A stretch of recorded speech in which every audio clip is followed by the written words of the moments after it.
Audio Jungle.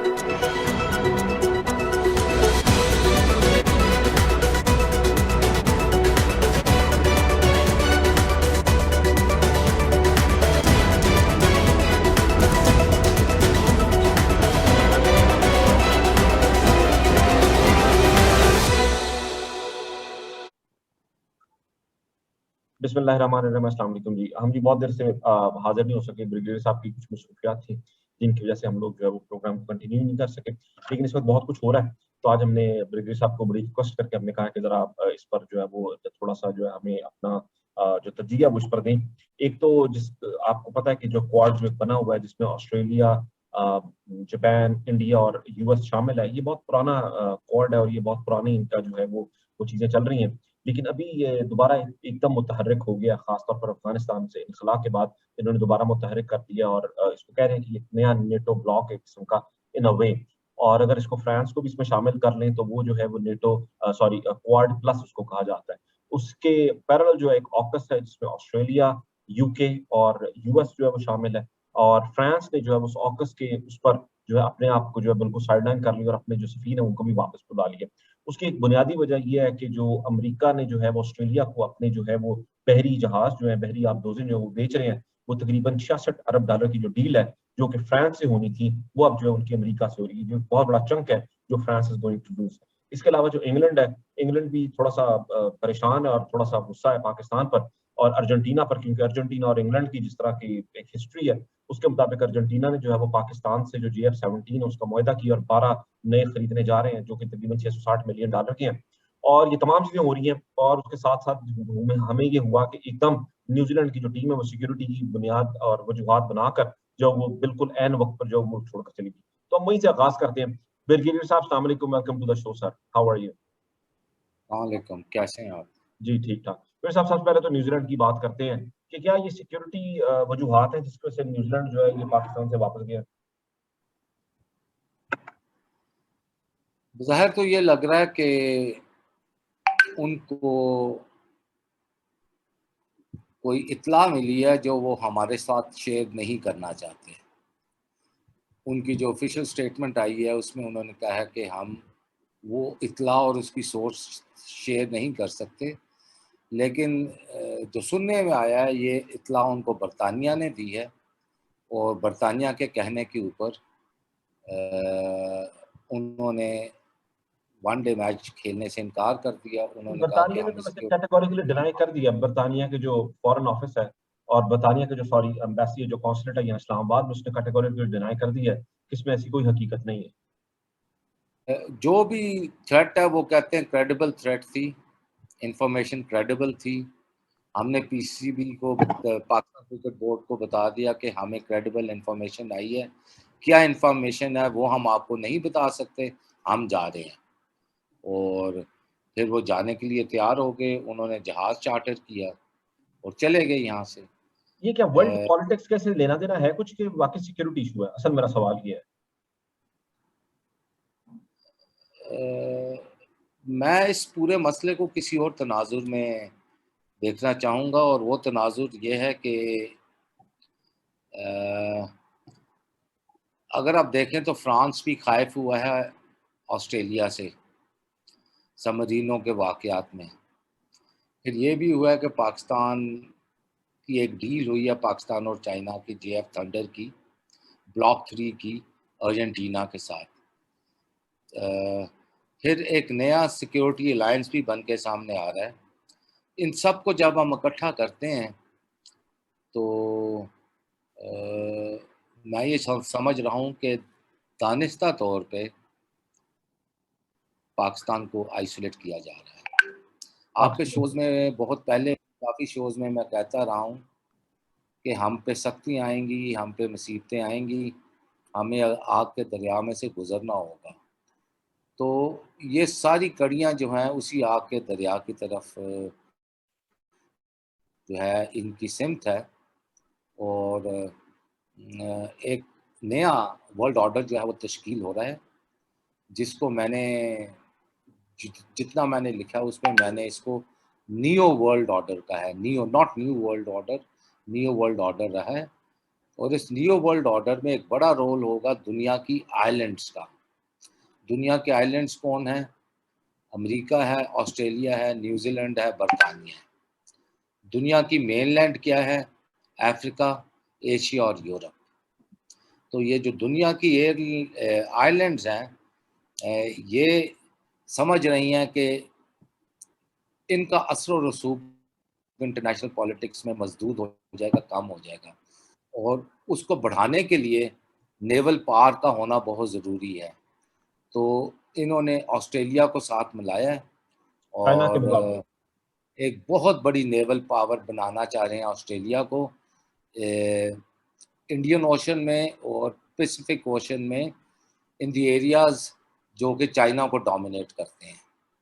तो आप ये समझ रहे हैं कि ये जो ऑस्ट्रेलियन नेवी है, इसका रोल जो है ये प्रॉबली साउथ अफ्रीका से लेके ऑस्ट्रेलिया तक इनका रोल होगा। इन सीज को ये डोमिनेट करेंगे। पहले जो था भारत इन्हें कहता रहा कि हम ये कर सकते हैं, और इंडियन ओशन अलायंस का भी वो मेंबर रहा है, लेकिन भारत की जो कैपेबिलिटीज़ हैं आश्कार हो चुकी हैं उन पे। So now they are going to rely more on Australia and other countries like New Zealand. और ये जो एक मखसूस अलायंस बन रहा है जिससे कि फ्रांस कुछ कमर्शियल वजूहात की बिना पर खाइफ है, ये बेसिकली चाइना के खिलाफ बन रहा है। और जब ये चाइना के खिलाफ बन रहा है, तो क्योंकि पाकिस्तान इस वक्त ना कहते हुए भी चाइना का अलाय है, तो पाकिस्तान इसकी जद में आता है। लेकिन ये अमेरिका ने जो एक नया महाज जो चाइना के खिलाफ रखा हुआ है, लेकिन इन लोगों की आपस की जो ट्रेड है वो तकरीबन 400 अरब डॉलर जो है वो अमेरिका जो है उनसे चीजें मंगवाता है। ये जो है तकरीबन 100 अरब डॉलर के करीब मंगवाता है। तो इनकी जो आपस की ट्रेड है वो तकरीबन 500 बिलियन डॉलर है। I think this is the highest between the two any two countries. तो ये कैसे मुमकिन है कि एक तरफ ये आपकी 500 अरब डॉलर की ट्रेड भी चल रही है, दूसरी तरफ आप चाइना को जो है वो हार्ड टाइम भी देना चाह रहे हैं? तो किस तरीके से देंगे? आप क्या सिर्फ मिलिट्री पावर से दे सकेंगे या क्या आप इकोनॉमिकली देंगे? किस तरीके से देंगे आप? अगर आप अमेरिकन पॉइंट ऑफ व्यू से बात करें। देखिए, अमेरिकन पॉइंट ऑफ व्यू से सारी चीज़ें साथ साथ होती हैं। इकोनॉमिक्स भी साथ साथ चलती है, और स्ट्रैटेजी और जियो पॉलिटिक्स भी साथ साथ चलती है। एक चीज़ तो तय है, जो कि हम लिखते भी रहे हैं, कहते भी रहे हैं, कि यूनाइटेड स्टेट्स ऑफ अमेरिका पिछले तकरीबन 15 बरस से या इससे ज़्यादा से अपनी इस रीजन में स्ट्रेटेजिक रीअलाइनमेंट कर रहा है। स्ट्रेटेजिक रीअलाइनमेंट के दो सबूत थे। पहला सबूत था कि अमेरिका ने बात करनी शुरू की ग्रेटर मिडिल ईस्ट की, जिसमें पाकिस्तान और सेंट्रल एशिया भी आता था। दूसरी ये थी कि उन्होंने जो पैसिफिक आर्मी कमांड थी उसको एक्सपैंड किया, उसका नाम तब्दील किया, और उसको नाम दिया इंडो पैसिफिक कमांड। और इंडो पैसिफिक कमांड जो है, उसका असर का जो इलाका है वो इंडिया पाकिस्तान बॉर्डर पे आके ख़त्म होता है। इंडिया जो है इंडो पैसिफिक कमांड का हिस्सा है। इसका मतलब है इंडिया का रोल ना सिर्फ पाकिस्तान के ख़िलाफ़ है, बल्कि इंडियन ओशन में और पैसिफिक ओशन की हदूद तक भी इंडियन आर्म फोर्सेस और जो उनकी रीस्ट्रक्चरिंग हो रही है इस वक्त, उसके मुताबिक है। ये सारे शवाहिद हमारे सामने थे, हमें पता था कि इस तरीके से होगा। अब जो ऑस्ट्रेलिया, यूके और अमेरिका का ये अलायंस सामने आया है, इससे पहले एक क्वाड बना है, क्वाड, उसमें इंडिया, ऑस्ट्रेलिया, अमेरिका, बरतानिया, ये सारे ममालिक थे। अब इसमें ये इसको मज़ीद बढ़ाएंगे। इसमें प्रॉब्ली उनकी कोशिश होगी इंडोनेशिया को, फिलीपींस को, मलेशिया को भी अपने साथ शामिल करें। तो इन ममालिक पे भी काफ़ी ज़्यादा प्रेशर आएगा, और ये पूरा एक जो आबी गुज़रगाहें हैं समुद्रों में, उनके ऊपर ये डोमिनेशन के लिए और चाइना को कंटेन करने के लिए सब कुछ किया। तो इसके शवाहिद जो हैं बहुत सालों से मिल रहे थे, तकरीबन 2 दहाइयों से भी ज़्यादा से मिल रहे थे। पिछले 15 बरस में ये शदीद हो गए थे। अब पिछले 5-6 बरस में ये वाज़े हो चुके थे कि इस तरीके से सियासत और जियो स्ट्रैटेजी और जियो पॉलिटिक्स जो है ये करवट लेने वाली है। क्योंकि एक चीज़ तो तय हो चुकी थी कि अमेरिका जब भी अफगानिस्तान से निकलेगा बहुत उजलत में और बड़ा एक ज़िल्लत आमेज़ होगा मंज़र जिसके अंदर वो निकलेगा, वो तो अब हो गया। तो अब उन्होंने तो अपने जो मकासद हैं इंटरनेशनल पॉलिटिक्स के, उनसे तो उन्होंने दस्तबरदार नहीं होना, वो नहीं समझते कि वो हार गए हैं। लिहाजा हमारी जो रीजन है अफ़गानिस्तान और पाकिस्तान की, उनके कैलकुलस में अनस्टेबल रहेगी और ये जो पैसिफिक रिम है, इसके अंदर अगली एक्टिविटीज़ होंगी, जो भी इंटरनेशनल पॉलिटिक्स और जियो एक्चुअली अमेरिका ने स्ट्रैटेजी। तो कह दिया, बाइडेन ने तो कहा है कि पिछले 20 साल जो हमने कर दिया वो कर दिया, अगले जो 20 साल है वो हमने सिर्फ और सिर्फ चाइना को रोकना है। अगले 20 सालों में जो हमने करना है सिर्फ सिर्फ चाइना को रोकना है। तो क्या ये चाइना को इकट्ठे मिलकर, ये सारे के सारे मुल्क ये मिलकर चाइना को रोक सकेंगे, बावजूद इसके कि इनकी $1 ट्रिलियन से ज्यादा की इनके साथ जो है वो ट्रेड भी चलती रहेगी और ये तमाम चीजें, और अगर ये फाइनेंशियली हिट नहीं कर पाएंगे चाइना को, तो ये चाइना को कैसे कंट्रोल करेंगे? थोड़ा सा माजी में चले जाएं, सेकंड वर्ल्ड वॉर, मॉस्को से एक टेलीग्राम चली कि रशिया बिल्डअप कर रहा है यूरोप के कुछ इलाकों में कब्जा करने के लिए। उसके बेसिस के ऊपर बर्लिन ने एयरलिफ्ट होगी, बर्लिन डिवाइड हो गया और कोल्ड वॉर शुरू होगी और नाटो और वार्सा पैक्ट बन गया। ठीक। अ, जब आप तारीख पढ़ें तो जो टेलीग्राम एक अमरीकी सफारतकार CIA एजेंट ने मॉस्को तो दी थी, वो एक मफरूज़ा था, वो हकायक पे मबनी नहीं था। लेकिन उसके बावजूद दुनिया 1990 तक एक कोल्ड वॉर में मसरूफ़ रही, 45 बरस एक कोल्ड वॉर में रही। उसमें इसी तरीके से अफ़गानिस्तान का हुआ और उसमें भी दुनिया 20 बरस, अमेरिका ख़ास तौर पे और नाटो 20 बरस तक दस्तो एक जंगी हालत में रहे अफ़गानिस्तान में। फाइनली उन्हें वहाँ से विड्रॉ करना पड़ा है। तो ये जो स्ट्रेटेजिक मफरूज़े होते हैं, इन्हीं के ऊपर एक मिलिट्री इंडस्ट्रियल कॉम्प्लेक्स चलता है। जब मिलिट्री इंडस्ट्रियल कॉम्प्लेक्स चलता है तो फैक्ट्रियाँ चलती हैं, हथियार बनते हैं, हथियार बिकते हैं और यही मिलिट्री इंडस्ट्रियल कॉम्प्लेक्स जो है वो इसके पीछे है। वो कि जंग नहीं होगी, मुमकिन नहीं है कि जंग हो चाइना की और बाकी ममालिक की, क्योंकि ये एटमी एटमी ताकतें हैं। लेकिन इसका जो ज़्यादा असर होगा वो जो पेरिफेरी के मुल्क हैं उनके ऊपर होगा।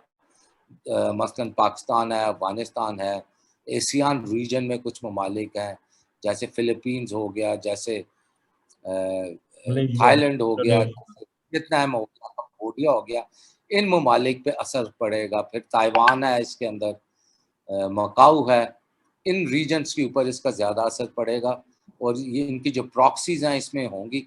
As Pakistanis we must know कि क्योंकि इस मंसूबे के खदोखाल अब सामने आ चुके हैं और हमें इसमें कोई शक नहीं होना चाहिए, हमें इसके लिए तैयार रहना चाहिए कि we are going to pass through a very tough time, because Afghanistan and Pakistan they will try their best to keep Pakistan and Afghanistan destabilized economically, right. socially, societally, politically, हर लिहाज से।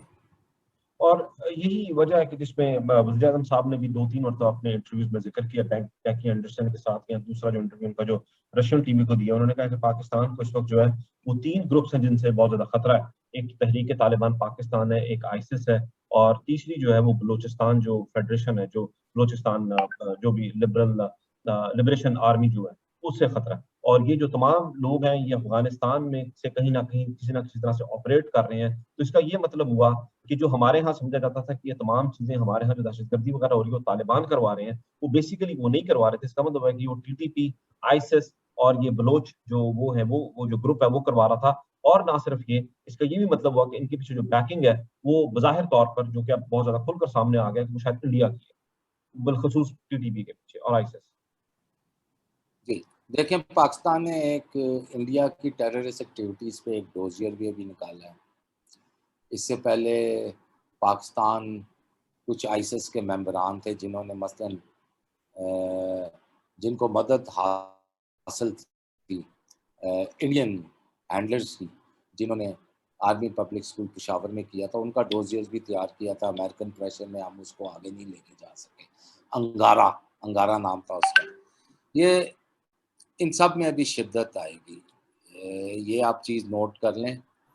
ये जो भी हैं ये, वो तरीके तालिबान पाकिस्तान है, वो आईसिस है, वो दाइश है, वो हिजबुल तहरीर है, बलोचिस्तान लिबरेशन आर्मी के लोग हैं, ये सब अल्टीमेटली एक ही हैं। इनकी एक्टिविटीज़ ऑलरेडी पाकिस्तान में काफ़ी तेज़ हो चुकी Now, a $1 million question. Daily कहीं ना कहीं इनकाउंटर हो रहा है Is और ये Pakistan ready for all this? होता रहेगा और तालिबान इनको नहीं रोक सकेंगे, क्योंकि तालिबान जो है गुरेला वॉरफेयर कर सकते हैं, लॉ इन्फोर्समेंट नहीं कर सकते। लॉ इन्फोर्समेंट के लिए उनको पुलिस और फौज चाहिए। जब तक वो पुलिस और फौज नहीं बनाएंगे, जैसे नंगाहार और कुरम के एरियाज़ में ये लोग छुपे हुए हैं, तालिबान उनको वहाँ से एलिमिनेट नहीं कर सकेंगे। ये पाकिस्तान में नफूस करके, इन्फिल्ट्रेट करके, और इनके स्लीपर सेल्स ऑलरेडी पाकिस्तान में कई जगहों पे मौजूद होंगे, वो एक्टिवेट होते रहेंगे। और ये इस किस्म की लड़ाई है जिसमें कि वक्त और हदफ का तयन जो है वो दहशतगर्द ने करना है। वो कहाँ स्ट्राइक करता है, किस जगह पे करता है, किस वक्त करता है, ये उसके पास चॉइसेस हैं। तो लॉ इन्फोर्समेंट एजेंसीज हैं, इंटेलिजेंस एजेंसीज है, वो गैस करती रहेंगी, किसी तरीके से उन्हें पेनिट्रेट करेंगी, पता चलाने की कोशिश करेंगी कि उनके क्या मंसूबे हैं। कभी पता चल जाएगा, कभी पता नहीं चलेगा, वो हम पे सरप्राइज हासिल कर लेंगे। तो इस तरीके से सिलसिला चलता ही रहेगा। So is Pakistan ready for this? Because Afghanistan cannot handle it, as जिस तरह आपकी as per your statement. So is Pakistan ready for it? Can Pakistan handle them or no? All these groups. I'm very sorry to say we are not ready. Okay. उसकी reason ये है कि जो हमारी internal कोहीजन है, उस पे पाकिस्तान में कोई काम नहीं हुआ। पिछली 2 दहाइयों में भी कोई काम नहीं हुआ इंटरनल कोहीजन के। हम इंटरनल कोहीजन सोसाइटीज़ में आती है थ्रू इकोनॉमिक इंटीग्रेशन। हमारे मुल्क में इकोनॉमिक इंटीग्रेशन पिछले 2 दहाइयों में आज के दिन तक हुई ही नहीं है। महंगाई बढ़ती चली जा रही है, दिन ब दिन बढ़ती चली जा रही है। छोटे छोटे मसाइल जो थे महंगाई के, जो कंप्लायंस और इन्फोर्समेंट के इश्यूज थे, हमने उनको बड़े बड़े इकोनॉमिक इश्यूज जो IMF वगैरह के हैं उनके साथ नथी किया हुआ है। जो पाकिस्तान में इस वक्त मौजूदा महंगाई आ रही है, इस पे इन्फोर्समेंट के साथ और कंप्लायंस के साथ बहुत हद तक कंट्रोल किया जा सकता था। नहीं किया गया कंट्रोल, ना पहले किया गया, ना अब किया जा रहा है। यानी मसलन आपके जो डिप्टी कमिश्नर हैं, इनके पास 30 के करीब कमेटियाँ होती हैं, मार्केट कमेटियाँ भी होती है, और there are so many committees उसके नीचे होती हैं। Our deputy commissioners are not effective, our CPOs are not effective, our ministries are not effective. जो जिस चीज़ से हम फेस कर रहे हैं उसके लिए हम तैयार नहीं हैं। हमें we do not even probably realize that we are at the cusp of a thick soup. Business as usual चल रही है, इमरजेंसी फुटिंग्स पे कुछ नहीं हो रहा। तो इस स्टेट में as a society, as a nation, क्योंकि ये एक सस्टेन्ड लड़ाई होगी, ये 1 महीने की, 2 महीने की, 1 साल 2 साल की नहीं, this is going to continue for a long time. Because destabilisation का सबसे बड़ा इफेक्ट ये होगा कि पाकिस्तान, अफगानिस्तान में से CPEC के रूट्स ना गुजरे, उनको रोका जाए। तो हम जब वो माहौल ही पैदा नहीं करेंगे तो फिर आगे चीज़ें कैसे बढ़ेंगी। अनफॉर्चुनेटली ये मेरा खौफ नहीं है, it is not my fear. Every day I am getting convinced that we are not prepared to meet this crisis. We are working in a firefighting mode on day-to-day basis. लेकिन अगर हम economy की बात करें तो वज़ीर आज़म साहब ने तो जितनी इस वक्त ब्रीफिंग्स और मीटिंग्स जो है इकोनॉमी पर की हैं, जितनी वो कोशिश महंगाई को रोकने की कर रहे हैं, जितनी वो चीजें वो कर रहे हैं, और उनकी टीम में भी जो भी लोग हैं, उनके करीबी लोग हैं, वो भी कर रहे हैं, लेकिन उसके नतायज जो है वो आप समझते हैं कि वो खैर खा जो है वो सामने नहीं आ रहे, जो खातिर खाएं वो नहीं आ रहे सामने। देखें इसका नतीजा तो आपने कंटोनमेंट बोर्ड के बलदियाती इलेक्शंस में देख लिया, ठीक है। दो बड़े शहर ले लेते हैं जिनसे मेरा ताल्लुक है, रहने वाला मैं लाहौर का हूँ, रहता मैं पिंडी में उस वक्त। कितने मिनिस्टर्स हैं, कितने एमएनएज हैं यहाँ से, कितना हम जीते हैं। पीपल आर लूजिंग ट्रस्ट, और एक बड़ी वजह यह है कि लोग ये समझ रहे हैं कि गवर्नेंस अच्छी नहीं है जो उनसे वादे किए गए थे, क्योंकि वोटर तो वोट देता है वादों के ऊपर। नहीं, लेकिन जो वादे साहब इस पर तो मैं माजर चाहूंगा, मैं इससे डिसएग्री थोड़ा सा करूंगा इस वाली बात से, क्योंकि लाहौर की जो सीटें हैं जो हम हारे हैं वो तो चले ठीक है, वो हम हारे हैं लाहौर में, तो हमारे एमएनए एमपीएस बहुत ही कम है। लेकिन जो हम पिंडी की हारे हैं वो तो जाहिर है गलत टिकटिंग की वजह से और इन चीजों की वजह से हारे हैं। लेकिन अगर महंगाई वाली वजह हो, जो कि है, महंगाई है, इसमें कोई दो राय नहीं है, लेकिन हम गुजरांवाला हमने क्लीन स्वीप कर लिया है। इस तरह के शहर जो कि बहुत ज्यादा प्रो नून, जिनको हम नून लीग का लड़काना कहते हैं एक आम फहम जुबान में, वो हमने जो है वो भी क्लीन स्वीप किए हैं। हम तकरीबन 64 के करीब सीटें लेकर गए हैं। जो आजाद उम्मीदवार हैं 55, उनमें से तकरीबन 45 के करीब हमारे अपने ही लोग हैं जो आगे आए हैं। तो शायद probably cantonment board election is not like really the litmus test probably. I mean, I would beg to disagree नहीं, there. देखें कंटोनमेंट बोर्ड इलेक्शन इज बैरोमीट्रिक, क्योंकि पाकिस्तान के तमाम बड़े शहरों में कंटोनमेंट बोर्ड्स हैं। Right. कंटोनमेंट बोर्ड्स में जो लोग वोटर हैं वो वही वोटर हैं जो बाकी शहर से मिले हुए हैं। कुछ रिश्तेदार हैं जो कंटोनमेंट बोर्ड में रहते हैं, बाकी कंटोनमेंट की हदूद से बाहर रहते हैं। सोसाइटी एक ही है। It is barometric. हम अपने आप को धोखा ना दें, एक फरार का रास्ता मत इख्तियार करें। It is barometric. अगला फेज़ है बल्दियाती इंतखाबात, इनकी मैनेजमेंट करना, सही कैंडिडेट्स की सिलेक्शन करना, उसके बाद एक सही तरीके से इलेक्शन कैंपेन लड़ना। ये बहुत बड़ा चैलेंज है। हम कब तक इलेक्शनें जीतते रहेंगे इमरान खान की पर्सनैलिटी, उसके करिश्मा और उसकी मैस पब्लिक अपील पे?